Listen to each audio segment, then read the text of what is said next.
Hi, everyone. My name is Teddi Yoo, and I am part of the Back to Bach project, specifically the Houston, Texas region. So just to give a brief overview, the Back to Bach project is a nonprofit musical organization that strives to inspire the youth through the music and arts education. And so today, my region, the Houston, Texas region, is going to be giving a production on how to minimize stage fright. This is something completely normal, and I hope we can help you with some tips and tricks that we have learned from our past experiences to help you with reducing and controlling your stage fright. So let's go. So hello.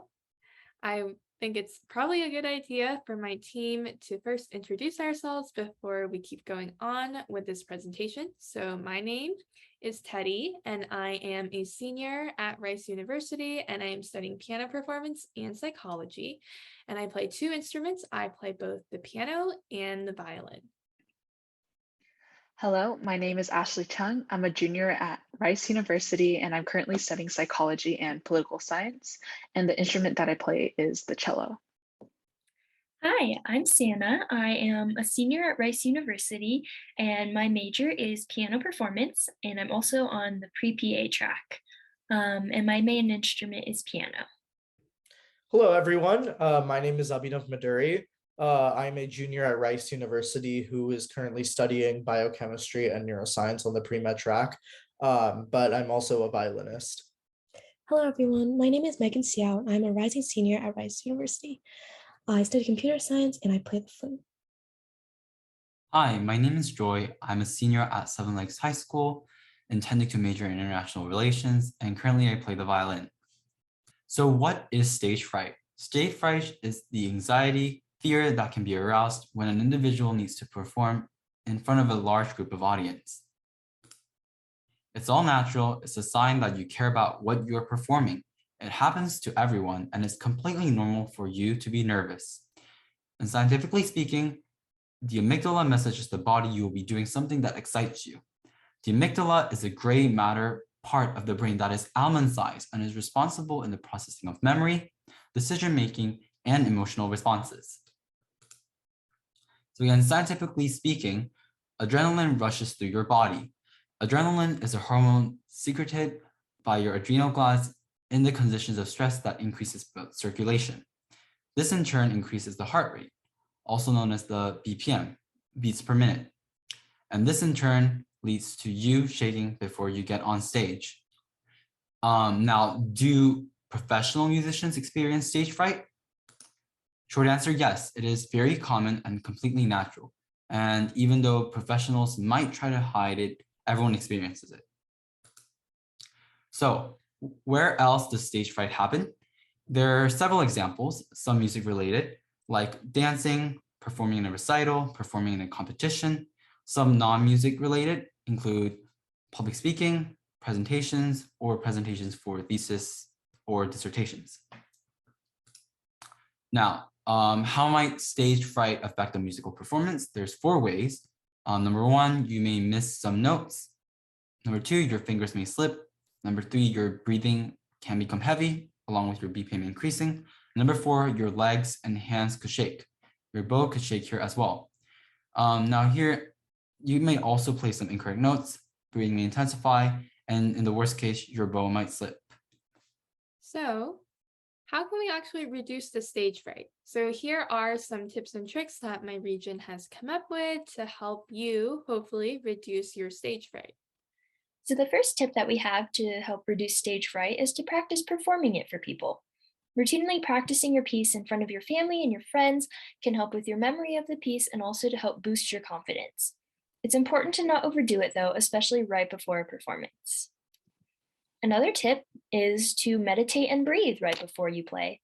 Going for a relaxing walk, doing some yoga, meditating, and doing some breathing exercises can help clear your mind and reduce your anxiety to help you prepare for your performance.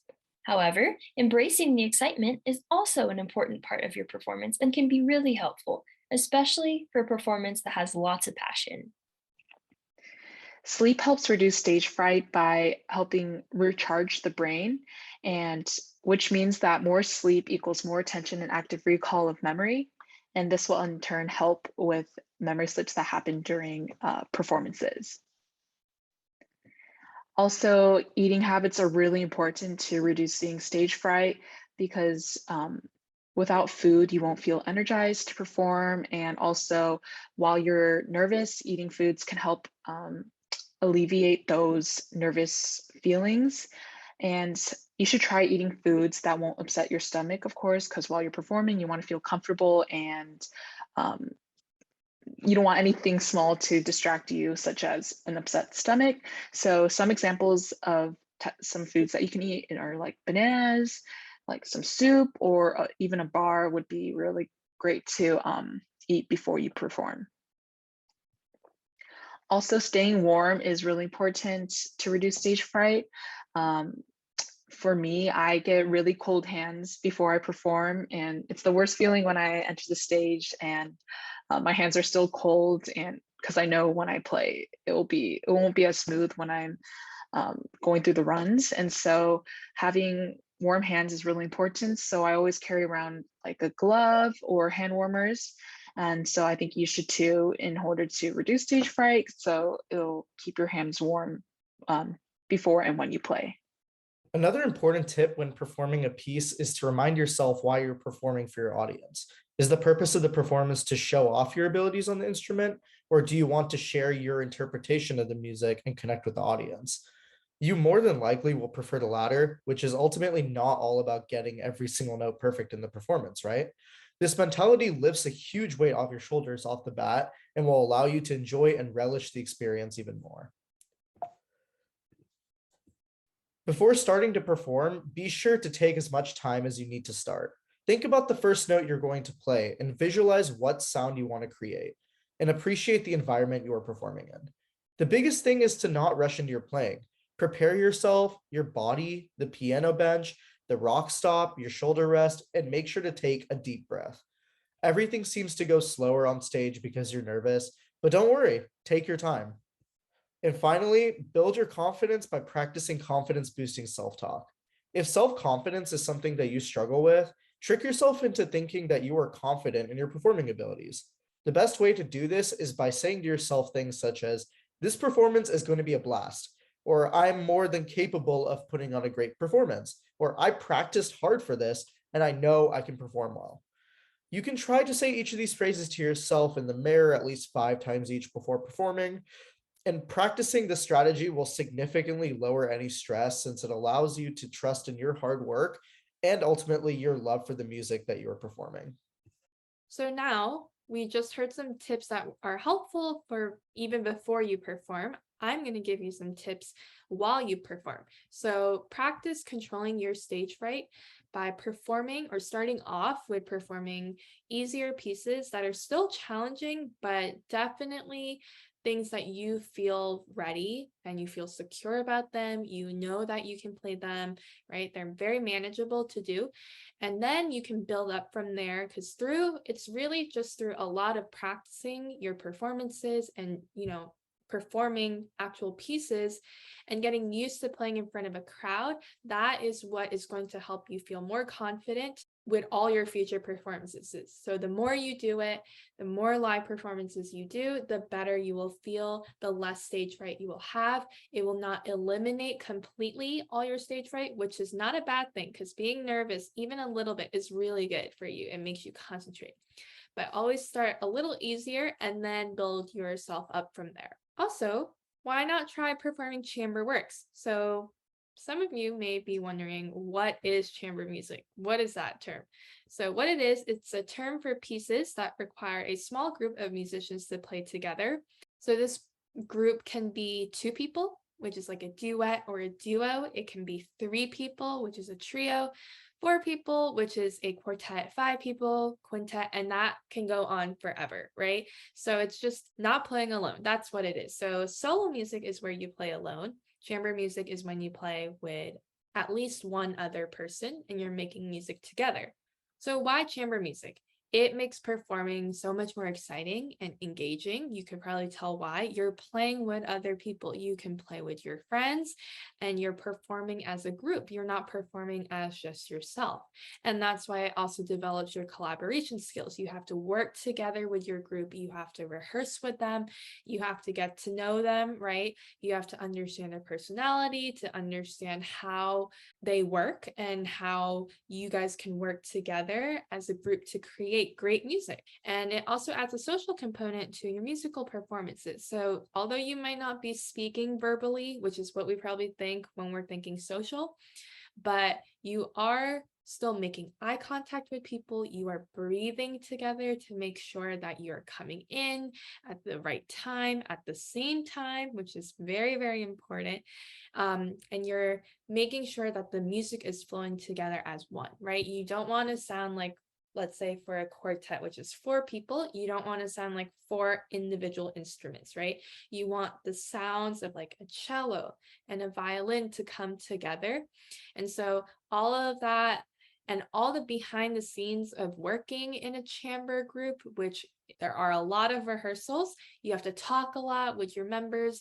And so there's a lot of social in that sense, but teamwork is such a big component of chamber music.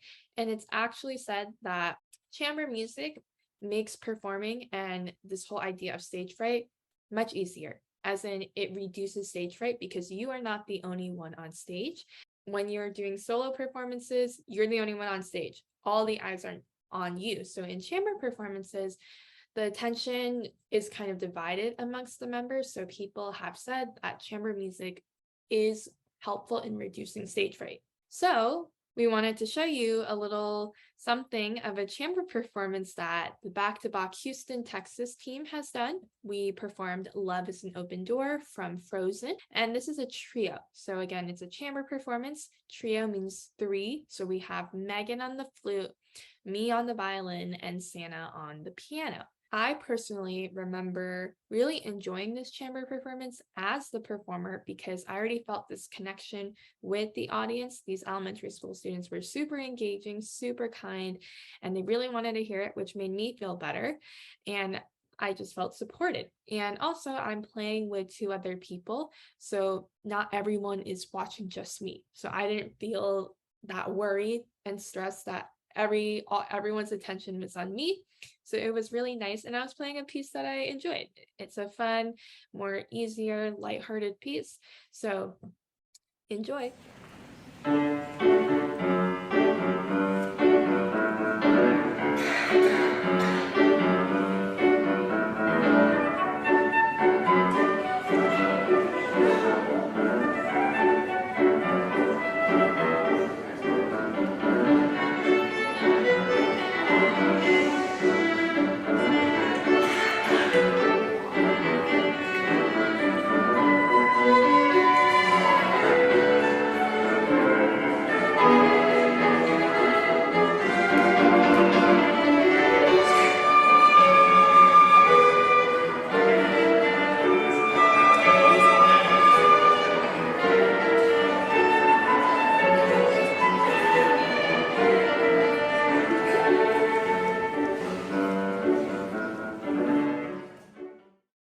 Now for some general tips.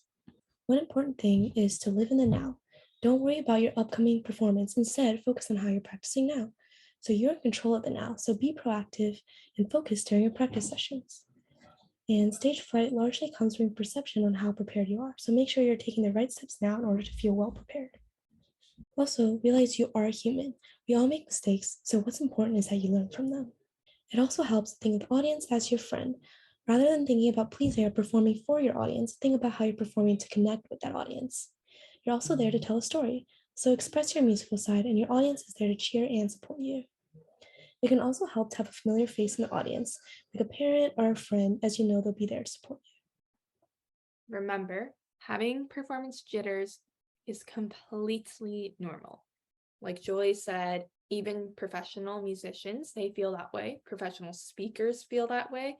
They might not look like they have stage fright, but they do. The audience is there to support you, right? If they aren't there to support you, they wouldn't be there. They want to hear you. And so always know that you are being supported and make sure you are the one that is enjoying the performance, because if you aren't, then the audience probably won't be able to either, right? Bottom line, you care about what you're putting out. So don't worry if you have these jitters, it's completely normal, but don't let them make you think that you're not capable of doing what you're going to perform, because you definitely are. You are prepared. So as long as you're trying your best, you will be able to get through the performance. So share your musical gift with the world. A few of us have performed solo performances recently, and so we will be sharing clips of our performances right now. So I will be showing you guys two solo performances that I have done. One is on the violin and one is on the piano. So I integrated a few of these stage fright tips that worked for me when I was performing. So hopefully you enjoy. So on the violin, I will be playing a piece by Vieuxtemps. It's called Ballade at Polonaise. And on the piano, I will be sharing a clip of me playing from my junior degree recital at Rice. I will be showing you guys the video of me playing Chopin's Ballade in G minor. This is his first ballade. So I will just be showing you short clips from those. So enjoy.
Hi, I'm Joy. I'll be playing the Violin Concerto in D major, Opus 35, First Movement by Tchaikovsky.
So what you're going to hear now is a Scott Joplin rag called The Strenuous Life.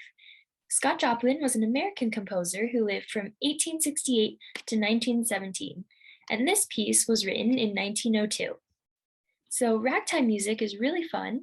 It was the precursor to jazz music, and ragtime has syncopated beats, which means that the strong beats don't necessarily come on beats 1 and 3, as a lot of classical music does. Sometimes it'll emphasize beats 2 and 4, or just not strong beats. But it's a really fun piece of music.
So thank you everyone so much for listening on our presentation about how to reduce stage fright. We hope you enjoyed, and hopefully you can take some of these tips and apply them in your own life. In the meantime, please follow our socials to stay updated with other video productions, other live events.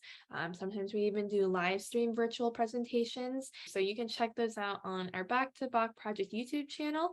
And even on our website, backtobachproject.org, you can find many videos and all the things and works we offer, programs.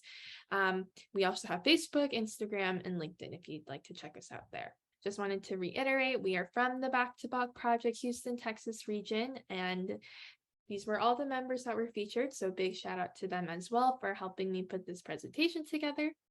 And so thank you all, and hope to see you sometime soon. Bye.